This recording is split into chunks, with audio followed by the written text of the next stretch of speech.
माता की, भारत माता की। भारत रत्न पंडित गोविंद बल्लभ पंत जी के 135वें जन्म दिवस के समारोह में मंच पर उपस्थित हमारे बहुत वरिष्ठ नेता, भारत सरकार के मंत्री रहे, केंद्रीय मंत्री, जिनके कालखंड में ही हमको नई जो एजुकेशन शिक्षा नीति, जो नई शिक्षा नीति आई है वो लागू हुई है, इस देश को मिली है। उत्तराखंड सरकार के पूर्व मुख्यमंत्री और हरिद्वार क्षेत्र के लोकप्रिय सांसद जो लगातार उत्तराखंड राज्य के लिए, भारतवर्ष के अंदर जगह जगह इसकी पैरोकारी, इसकी पैरवी करने का काम उनके माध्यम से होता है। आदरणीय डॉक्टर रमेश पोखरियाल निशंक जी, हमारे राजपुर क्षेत्र के लोकप्रिय विधायक और पूर्व मंत्री आदरणीय खजानदास जी, मैती आंदोलन के प्रेरणा और जिन्होंने पर्यावरण संरक्षण के क्षेत्र में एक बहुत बड़ा काम किया है। जो भी लोग पर्यावरण के बारे में बात करते हैं, अगर कल्याण सिंह रावत जी का नाम न लिया जाए तो मैं समझता हूं कि वो बात पूरी नहीं होती है। और अनेकों कार्यक्रमों में आदरणीय कल्याण सिंह रावत जी और हम लोग साथ साथ रहते हैं, बहुत सारी योजनाओं को आगे बढ़ाने के लिए काम करते हैं, चाहे वो पौधारोपण का क्षेत्र हो, चाहे वो जल संरक्षण का क्षेत्र हो, या हिमालय को बचाने की बात हो, ग्लेशियरों को बचाने की बात हो, नदियों के पुनर्जीवन की बात हो, उन सब में आपका बहुत बड़ा योगदान रहता है। भारत सरकार ने जिनको पद्मश्री से भी आभूषित किया है, ऐसे श्री कल्याण सिंह रावत जी, अभी आप लोगों ने जिनको यहाँ से सुना, भारतीय जनता महिला मोर्चा की राष्ट्रीय महामंत्री और जो छात्र राजनीति में भी जिन्होंने अपनी शुरुआत की है, दीप्ति रावत जी, और इस कार्यक्रम के संचालक डॉक्टर नवीन पंत जी,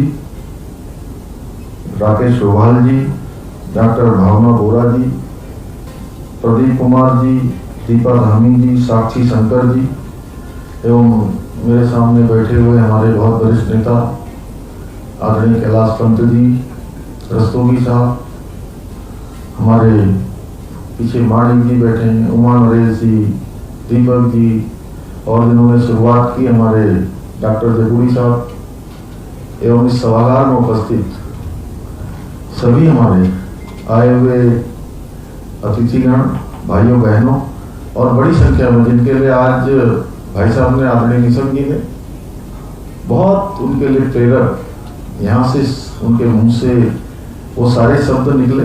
मैं समझता हूँ कि सारे विद्यार्थी, मेरे प्रिय छात्र एवं छात्राओं, मैं सबसे पहले तो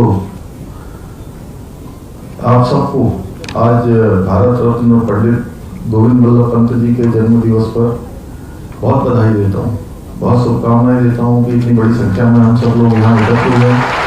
हमारे सभी पत्रकार मित्र, छायाकार बंधु, और शायद हम ऐसे इन महामना का जन्म दिवस इसलिए भी मनाते हैं कि जिनसे कि उनके जीवन से हम सबको कोई प्रेरणा मिले, और उनका जो भारत के स्वतंत्रता संग्राम से लेकर देश की आज़ादी से लेकर और देश की आज़ादी के बाद जो उन्होंने काम किए, वह सब हमारे लिए कहीं ना कहीं प्रेरणा के स्रोत हैं, हमारे लिए पाथेय है, हमारे लिए मार्गदर्शन का काम करते हैं। और शुरुआत में नरेंद्र जगूड़ी जी ने बहुत विस्तार से उनकी बातें रखी, मैं सुन रहा था एक बार, और उन्होंने खूब से लेकर आज़ादी के दौरान और आज़ादी के बाद जो भी काम उनके द्वारा की, और आदरणीय भाई साहब निशंक जी ने सब बच्चों को भी उनसे जोड़ा। देखिए, जहां हम अभी हम लोगों ने आज़ादी का अमृत महोत्सव मनाया है और आज़ादी के अमृत महोत्सव में जहां हमने देश की आज़ादी के 75 साल पूरे होने के अनेकों कार्यक्रम हमारे देश के प्रधानमंत्री मोदी जी के आह्वान पर देश के अंदर हुए और 60,000 से भी ज्यादा कार्यक्रम सांस्कृतिक क्षेत्र में अनेकों क्षेत्रों में अलग अलग प्रकार से 60,000 कार्यक्रमों की श्रृंखला चलाई गई। उसके पीछे हेतु यही था कि भारत की आजादी के बाद जो हमको स्वतंत्रता मिली उसमें हमने कितनी उपलब्धियां प्राप्त की, कितने हमने आविष्कार किए, कितने हमने काम किए, हम कहां पर खड़े हैं। और आजादी के 75 साल पूरे होने में ऐसे गुमनाम चेहरे भी थे। आज पंडित गोविंद वल्लभ पंत जी को हम लोग याद कर रहे हैं क्योंकि उनका बहुत बड़ा योगदान था। उनके साथ ही साथ ऐसे लाखों लोग जिन्होंने आजादी के लिए हंसते हंसते फांसी के फंदों को चूम लिया, अपनी जवानी लगा दी, अपनी जिंदगानी लगा दी, तभी जाके भारत मां को आजादी मिली। तो ऐसे लोगों को भी स्मरण का एक दिवस है। उन सबको भी हम स्मरण करते हैं कि जिन्होंने अपनी मां की ममता को ठोकर मार दी, जिन्होंने अपनी बहन की राखी भी छोड़ दी, पत्नी छोड़ दी, बच्चे छोड़ दिए और अपनी जवानी लगा दी, अपनी जिंदगानी लगा दी, भारत माता की आजादी के लिए अपने प्राणों का बलिदान दे दिया, अपनी शहादत दे दी, अपना सर्वस्व न्यौछावर कर दिया, तभी जाके हमको आजादी मिली। पंडित गोविंद वल्लभ पंत जी का जन्म जो है 10 सितंबर 1887 को प्रसिद्ध स्वतंत्रता सेनानी वरिष्ठ भारतीय राजनेता गोविंद वल्लभ पंत जी का ये 135वां जन्म दिवस है। और मैं बड़ा सौभाग्यशाली हूँ कि मुझे बचपन से उनके सभी जन्म दिवसों पर भाग लेने का अवसर प्राप्त हुआ है और आज देहरादून में मैं पहली बार हुआ हूँ। आज भी मुझे अल्मोड़ा जाना था लेकिन किन्हीं कारणों से अल्मोड़ा का कार्यक्रम नहीं हो पाया, अन्यथा आज खूब गाँव में और जो कोटी कटारमल में हमारा बड़ा इंस्टीट्यूशन है, उस इंस्टीट्यूशन में बड़ा काम होने वाला था।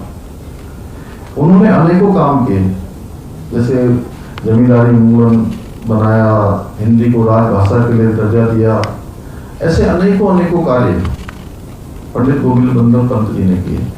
और मैं हमारे इस सभागार में जो बच्चे बैठे हैं, हमारे बेटे बैठे हैं, बेटियां बैठी हैं, हमारे भाई बहन बैठे हैं, उनसे मैं कहना चाहता हूँ कि निशंक जी जैसे बोल रहे थे तो मैं आप लोगों को देख रहा था कि आप लोग एक टकटकी लगा के सुन रहे थे। देखिए आप महापुरुष कौन होता है। जीवन में बहुत लोग आते हैं, हम भी पैदा हुए हैं और ये जो हमारा जीवन है, मनुष्य के जीवन में पैदा होना यह भी एक आश्चर्य है। देखिए हमारे वेद ग्रंथ, देवी भागवत, गीता सब कहते हैं कि एक बार अगर हमारा शरीर पूरा हो गया तो मनुष्य के जीवन में दोबारा आने का मौका 84 लाख योनियों के बाद मिलता है। जब 84 लाख योनियों के बाद हमको मनुष्य बनने का अवसर मिलता है तो पता नहीं कब शरीर पूरा होगा और फिर उसके बाद कब मौका मिलेगा। जब इस बार मौका मिला है तो कैसे हम अपने जीवन को सफल और सार्थक बनाएं। क्यों ना हम भी सरदार पटेल बन जाएं, क्यों ना हम भी पंडित गोविंद वल्लभ पंत बन जाएं, क्यों ना हम चंद्रशेखर आजाद बन जाएं, या देश की ऐसी महान विभूतियां क्यों ना हम प्रोफेसर कलाम बन जाएं, जिन लोगों ने समाज के लिए, देश के लिए अपने प्राणों का अंतिम क्षण तक, जब तक उनके शरीर में एक प्राण का एक अंश भी रहा, तब तक उन्होंने केवल और केवल भारत माता के लिए काम किया। इसलिए तो हम पंडित गोविंद वल्लभ पंत जी को याद कर रहे हैं। मैं अपने इन नौजवान साथियों से कहना चाहता हूं, देखिए अगर जीवन में कोई चीज सबसे महत्वपूर्ण है जिसका कोई मूल्य नहीं है, जिसको कहते हैं हम बहुमूल्य है, वह है समय। और ये समय जैसे आप लोग यहां पर बैठे हैं, स्कूल की ड्रेस में बैठे हैं, अपने इंस्टीट्यूट की ड्रेस में बैठे हैं, या महाविद्यालय की आपकी कोई यूनिफॉर्म है तो उसमें बैठे हैं, तो अब हम लोग सोच रहे हैं, अब नवीन पत्र जी सोच रहे हैं कि दोबारा से हम विद्यार्थी बन जाएं, तो बन सकते हैं क्या? मेरा भी बड़ा मन करता है, कभी कभी मैं छोटे बच्चों को जाता हूँ देखते हुए स्कूल, तो बचपन की याद आती है।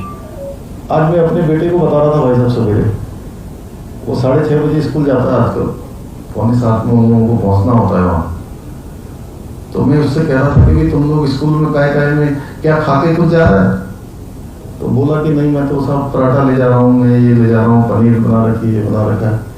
मैंने कहा हमने तो कभी पराठा खाया ही नहीं। मैंने कहा ड्रेस तुम रोज बदलते हो? बोला हाँ, गंदी हो जाती तो बदल देते हैं। तो मैंने कहा कि हम लोगों को एक साल में और मिशन जी के समय में तो मैं समझता हूँ कई सालों साल में होता होगा, खजानदार जी के और कल्याण सिंह जी के समय में। मुझे बचपन से याद है कि एक ड्रेस सिलती थी और उसको कई साल तक बड़े संभाल के रखे रहते थे कि अब शादी में जाना होगा, मेले में जाना होगा, बारात में जाना होगा। और पराठा तो कभी खाते ही नहीं थे हम लोग, रोटी बड़ी मुश्किल से मिलती थी, सुना भी नहीं था उस समय। और बताऊं मैं आप लोगों को, क्योंकि वो भाई साहब ने, निशम जी ने ऐसा बोल दिया कि मैं भी बचपन में चला गया। मैंने भी सोचा कि जो है कि उन्हीं से मुझे भी याद आ गई सब चीजों में। हम लोगों ने कभी भी जो है बचपन में एक कॉपी किताब देखा ही नहीं। हम तो तख्ती में पढ़ते थे भाई साहब, आपके समय में भी तख्ती होती होगी। दीप्ति जी आपने तो नहीं पढ़ा होगा तख्ती में। आपने पढ़ा? हम लोग तख्ती में पढ़ते थे। कैलाश जी आपने पढ़ा होगा, कस्तूरी जी ने भी पढ़ा होगा।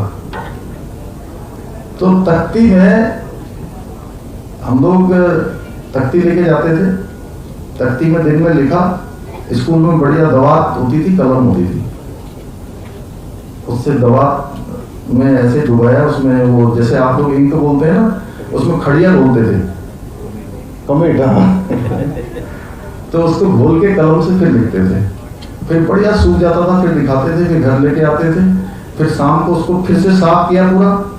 और जो सेल होते थे ना टॉर्च के या रेडियो के, वो काले सेल जो पूरे हो जाते हैं, यूज हो जाते हैं, उसको फोड़ते थे, उसको गीला किया, फिर रात में जो है पूरी पाठी बोलते थे तख्ती को, पूरी पाठी को हम लोग लगाते थे, रगड़ते थे, उसको बिल्कुल रात में सूखने के लिए छोड़ देते थे, और सवेरे फिर दवात से जो है घोटा लगाते थे इसमें और चमका देते, जैसे आरसी जैसी बन जाती थी।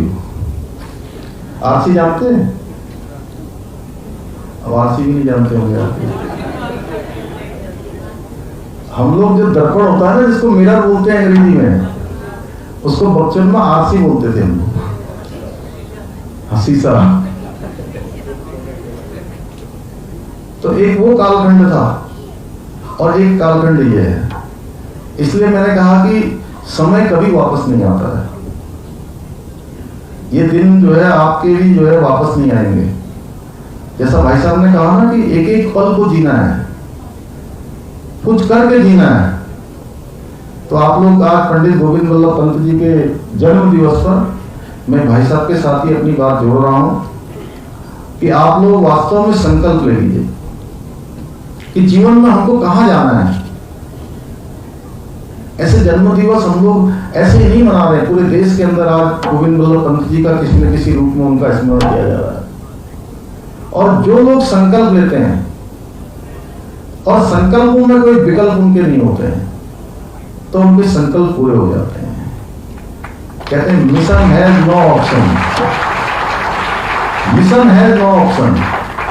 और संकल्प में कोई विकल्प आ गया, आपने सोचा कि मुझे जीवन के इस रास्ते पर जाना है, मुझे तो यहां तक की चढ़ाई करनी है, मुझे ये काम करना है, मुझे ये बनना है, ये संकल्प होता है। अब संकल्प में ले लिया यार जाना तो मसूरी है, पैदल जाने में बड़ी दिक्कत होगी, क्या करें, कोई शॉर्टकट हो सकता है क्या? जैसे ही आपने शॉर्टकट मन में आया, वैसे ही आपका संकल्प टूट गया, क्योंकि उसमें विकल्प आ गया। और जब संकल्प में विकल्प आ जाता है तो आपके रास्ते आपसे दूर हो जाते हैं, ओझल हो जाते हैं, आपकी मंजिल भी आपसे दूर हो जाती है। आपके सपने भी आपसे रूठ जाते हैं, वह भी आपसे दूर चले जाते हैं। इसलिए संकल्प में कोई विकल्प मत आने दीजिए। और निश्चित रूप से जो व्यक्ति संकल्प लेता है और संकल्प पर डिगा रहता है, लगा रहता है, परिश्रम करता है, उसके लिए लगातार प्रयास करता है, तो भगवान भी उसके साथ खड़े हो जाते हैं और आपका संकल्प जरूर जो सिद्धि तक पहुंचता है। और कोई भी कठिन से कठिन काम हो, माननीय प्रधानमंत्री मोदी जी कहते हैं कि माना अंधेरा घना है लेकिन दिया जलाना कहां मना है। तो इसलिए आज के इस अवसर पर मैं आप सबको बहुत बधाई देते हुए पुनः पंडित जी को स्मरण करते हुए, जिन्होंने आज जो हमारे प्रधानमंत्री जी कहते हैं जय जवान जय किसान जय विज्ञान जय अनुसंधान, उस क्षेत्र में बहुत पहले उन्होंने जो हमारा पंतनगर विश्वविद्यालय उस दिशा में आज काम कर रहा है। पंडित गोविंद बल्लभ पंत जी ने जो काम शुरू किए थे, पूरी तराई को बसाने का काम किया है। तमाम हमारे वहां पहाड़ के लोगों को ला लाकर, पूरे पहाड़ से लाकर, पूरे उधम सिंह नगर के अंदर स्वतंत्रता संग्राम आंदोलनकारी जो दूसरे प्रदेशों से भी थे, उनको भी, क्योंकि उत्तर प्रदेश बड़ा प्रांत था, बड़े घने जंगल होते थे कहते थे उस समय। हमने तो बचपन में देखा, अभी भी बड़े बड़े अजगर होते हैं वहां, अभी भी होते हैं, मगरमच्छ होते हैं। खूब तराई में जो है गर्मी होती है, घने जंगल, सांप बिच्छू, एक से एक जंगली जानवर, उन सबको जो है एक तरह से बसाने का काम ऐसी विषम परिस्थितियों में पंडित गोविंद बल्लभ पंत जी ने किया। उनके अनेकों अनेकों काम आज भी याद किए जाते हैं। जहां आजादी की लड़ाई के दौरान उन्होंने एक वकील के रूप में भी 1910 में उन्होंने वकालत के साथ साथ शिक्षा साहित्य के प्रति भी जागरूकता का अभियान चलाया और तमाम जो आंदोलनकारी थे उनकी पैरोकारी का भी काम उन्होंने किया। ऐसे अनेकों काम उन्होंने किए। वो एक अच्छे नाटककार भी थे, जहां उन्होंने काशीपुर में प्रेम सभा नाम से भी एक संस्था का गठन किया था। ब्रिटिश स्कूलों ने काशीपुर से उन्हीं के कारण से जो उन्होंने वहां पर असहयोग आंदोलन चलाया, अपना बोरिया बिस्तरा बांट कर अंग्रेजों को वापस जाना पड़ा। बागेश्वर की क्रांति हो, जहां कुली बेगारी के खिलाफ बहुत बड़ा आंदोलन हुआ, सोमेश्वर में हुआ, शहरी जातम में हुआ, खुमार में हुआ, ऐसे अनेकों स्थानों पर उत्तराखंड के अंदर तमाम जो आंदोलन चले, उसमें कहीं ना कहीं गोविंद बल्लभ पंत जी का बहुत बड़ा योगदान रहा। भारत की आज़ादी में भी उनका योगदान रहा। और जो सरदार वल्लभ भाई पटेल ने देश की एकता और देश की अखंडता के लिए जो काम किए, उसको आगे बढ़ाने का काम भी किया। और पंडित गोविंद बल्लभ पंत जी हम सब के लिए गौरव हैं, क्योंकि उन्होंने इस पावन धरती पर जन्म लिया, जिस धरती के हम सब वासी हैं। तो आज के इस अवसर पर मैं उनको अपनी विनम्र श्रद्धांजलि देते हुए, उनका भावपूर्ण स्मरण करते हुए कि हम उनके बताए हुए मार्गों पर आगे चलेंगे। और उन्होंने जो सोचा था कि आधुनिक भारत कैसा भारत होगा, हमारा उत्तराखंड राज्य कैसा होगा, क्योंकि उनकी कल्पना थी कि पहाड़ के प्रति उनका एक अलग प्रेम था। हालांकि उस समय तो प्रदेश हमारा पूरा संयुक्त प्रांत था उत्तर प्रदेश। तो उनके इस जन्म दिवस के अवसर पर जहां हमने उनका स्मरण किया है, बहुत सारी बातों को हमने अपने स्मरण में लाए हैं, आज़ादी और आज़ादी से पहले और आज़ादी के बाद की। वहीं अभी हम लोगों को यह भी ध्यान में रखना है कि जहां हम अभी 22 साल की आयु में पहुंचे हैं, हमारा राज्य 22 साल की आयु में पहुंचा है, और अगले 3 साल बाद हम पूरे 25 साल के हो जाएंगे। और हमने संकल्प लिया है जो विकल्प रही संकल्प, और विकल्प रही संकल्प के आधार पर जहां हमारे राज्य के लिए हम अलग प्रकार के विकास का मॉडल भी चाहते हैं, जिसके बारे में आदरणीय मिशन जी लगातार तैयारी करते रहते थे। अब की बार भाई साहब, मैंने भी भारत सरकार की जो नीति आयोग की बैठक हुई थी, उसमें मैंने अपनी तरफ से अनुरोध किया था कि जो पूरे देश के लिए योजनाएं बनाई जाती हैं, उन योजनाओं को थोड़ा उत्तराखंड जैसे राज्य और उत्तराखंड राज्य के साथ ही जो हिमालयी राज्य हैं, उन हिमालयी राज्यों के लिए अलग प्रकार का मॉडल होना चाहिए, क्योंकि यहाँ पर हमारी भौगोलिक परिस्थितियाँ थोड़ा विषम हैं। विभिन्न भौगोलिक परिस्थितियाँ हैं, मैदान भी है, पहाड़ भी है, तराई भी है, भावर भी है। एक ही जिले में दो दो प्रकार की भौगोलिक परिस्थितियाँ हैं। देहरादून में हम देख लें तो विकास नगर तक एक जैसा है, विकास नगर के बाद ऊपर अलग है। नैनीताल जिले में चले जाएंगे इसी प्रकार का है, हल्द्वानी से ऊपर जाएंगे तो पूरा पर्वतीय क्षेत्र है। चंपावत में चले जाइए, टनकपुर बनबसा के बाद पूरा पर्वतीय क्षेत्र है। तो इसलिए यहाँ के अनुरूप योजनाएं बननी चाहिए। और वहीं हमारे यहाँ फ्लोटिंग पॉपुलेशन का भी अत्यधिक हमारे ऊपर दबाव रहता है। हर साल जहाँ हमारी आबादी 1 करोड़ 25 लाख है, तो हमको 7 करोड़ से भी ज़्यादा जो आने वाली पॉपुलेशन है उसको भी हम लोगों ने पूरी केयर करनी पड़ती है, हर प्रकार की सुविधा देनी पड़ती है।